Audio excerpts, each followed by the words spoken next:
Welcome to Guide Guru. We hope this video helps. You begin by narrowing scope and making immediate practical choices. Decide what problem your language solves and whom it serves. This focuses syntax and runtime needs.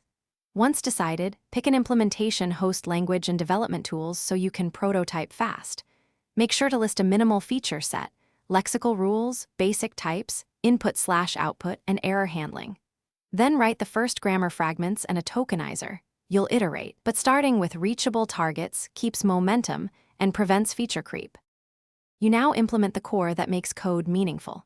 Start with a lexer and a clear ASD design. Use recursive descent or a parser generator depending on complexity.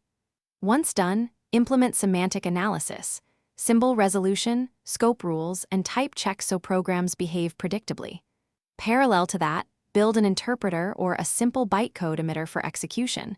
Choose the faster path to demo features. Make sure to include a tiny standard library and a REPL or test harness to validate changes continuously. You complete the language by smoothing developer experience and hardening stability. Improve diagnostics with clear error messages and a verbose or debug mode so users can trace execution. Next, write unit and integration tests plus realistic examples to lock behavior and prevent regressions. Once stable, package the compiler or interpreter, publish docs, and prepare a minimal distribution.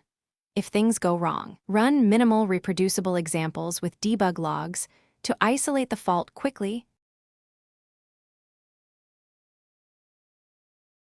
Thanks for watching. Consider subscribing if we helped you today.